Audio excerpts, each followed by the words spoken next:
Hello everyone, welcome back to my channel, and today we're going to be filming another TBR jar prompt video, but this one is for the month of June. I have got this situated in a different angle than I usually do because obviously you can't really watch a portrait video on YouTube. It doesn't sit right on the screen, so I'm hoping this looks a little bit better. The only slight thing is that you obviously can't see the bottom shelf of my TBR cart, which makes videos like this a little bit more difficult, but I'm just gonna have to find a way around that.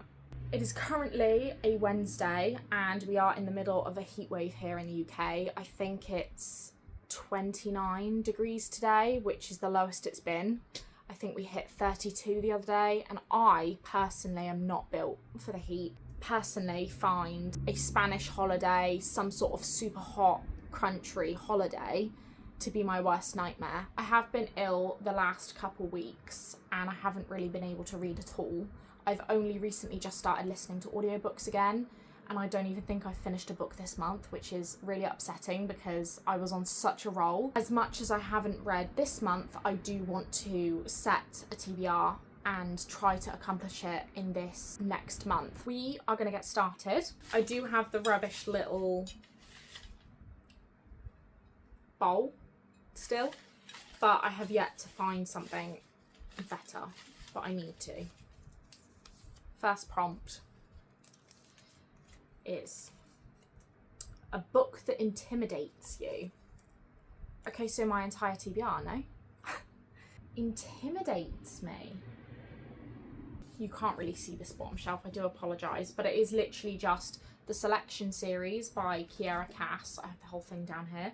The rest of the Red Queen series, King's Cage and Warstorm by Victoria Aveyard. I've got the rest I've got most of the rest of the Boys of Tommen series, and then I have a Cassandra Clare book and Matthew Perry's memoir. For this prompt, a possibility could be Saving Six by Chloe Walsh, which is book 3 in the Boys of Tommen series, because one, the size intimidates me of Vin itself. I think I need to remember as well that these books are mostly dialogue. There's not a huge amount of descriptive writing, so it is very easy to read. The thing that intimidates me the most is just the characters and their story in this and where it's going to go, because obviously we see Shannon and Johnny's love story and, you know, journey in the first 2 books, and they are quite possibly the lightest story of them all. And Joey and Aoife's is much more intense, as I'm told. Again, I haven't read it, I don't know. This is definitely a contender. 1, because of how sad it is, and I don't like sad books. 2, because of the couple and how intense this could get. And 3, because of the size. Do I even bother looking for any others? I think this does intimidate me a lot. It's one that I've been avoiding, but also equally intrigued by. So for prompt 1, a book that intimidates you, we're going to go with Saving Six by Chloe Walsh. I didn't even say how many prompts we're going to pick. I'm so sorry. We're going to choose 5 prompts for this video, like we did in the last one, just because I feel like 5's a good number. Not too much, not too little. And then it's just kind of just over a book a week I have to read. I pick up so many. Right. Prompt number 2. An international bestseller. The #1 New York Times best-selling author. International. New York Times. Sunday Times bestseller. I don't even know. I've just been around the back of here and I found 3 very different books, but they are all international bestsellers. So we have The Snowman by Jo Nesbø, and it says just here, #1 international bestseller. This author, I read The Night House by Jo Nesbø and absolutely loved it. I think I read it in a day or like 24 hours. It was just incredible, and I've been meaning to read more of his books, but didn't really know where to start, and I just found this one in a bag of books, and this could be a contender.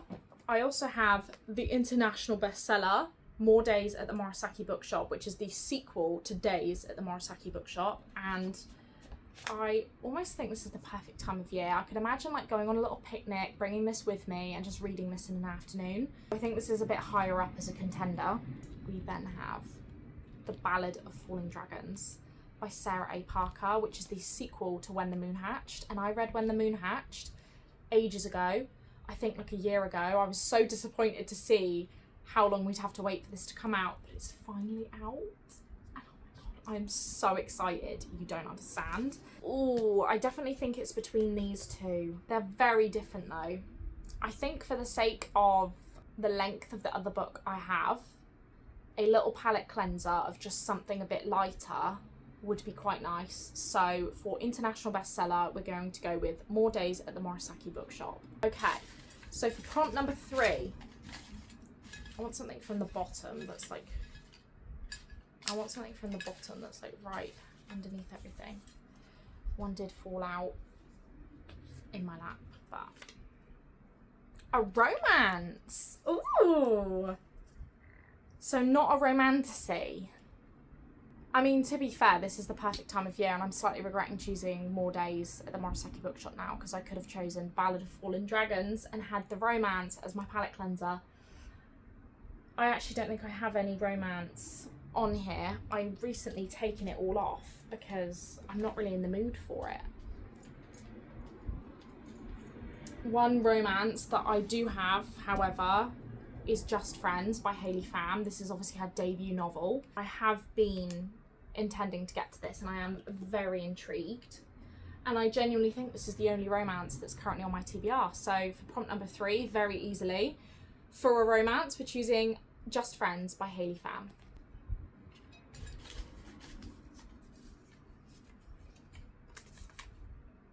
A book over 400 pages. Okay. Do you know a book that is over 400 pages? Fairytale by Veronica Lancet.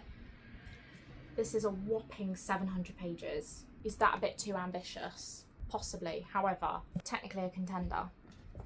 We have The Serpent and the Wings of Night by Carissa Broadbent, and I've recently just read the entire War of Lost Hearts trilogy, and I loved her writing in that, so I'm thinking maybe this one. This one is 560 pages long. I'm really intrigued by Realmbreaker by Victoria Aveyard, but I don't feel like I can read this until I've read Red Queen. I don't think they have any correlation to each other, however, I just feel like I need to read Red Queen first. Maybe Our Infinite Fates. This is 392 pages. That's so annoying. Or, to go along the lines of reading series, this is 506 pages. I honestly think it's between Fairytale and King's Cage. Why is this so difficult this time round? Do I want to read King's Cage or Fairytale? Fairytale is meant to be incredible, and I've seen a lot of booktubers talk about this lately, about it being 5 stars, and I think it's a standalone. But then this is lengthy, and I don't want to feel pressured into quickly hurrying through it, but it is so very up there on my radar. But at the same time, I do feel like I need to carry on with this series, so I think we are going to choose for this prompt King's Cage by Veronica Aveyard. And for our 5th and final prompt, we are going to choose, well, we're going to choose the prompt first. I don't like that one, I don't know why. Don't like the energy around it. We're going to go for this one.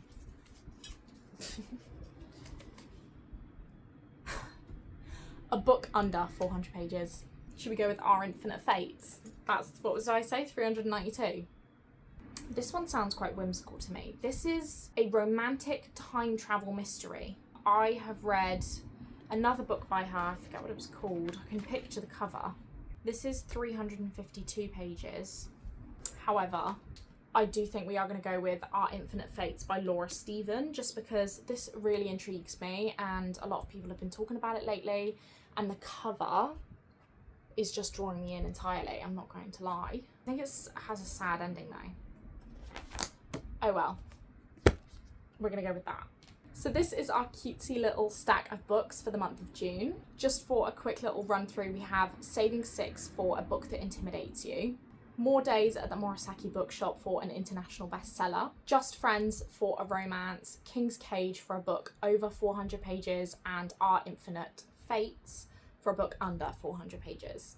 So that is everything for today's video. I hope you enjoyed watching. Thank you for doing so. Please like and subscribe before you leave, and leave any comments down below about what you think of any of these books, whether you've read them or not, and I will see you very soon for the next video. Bye guys.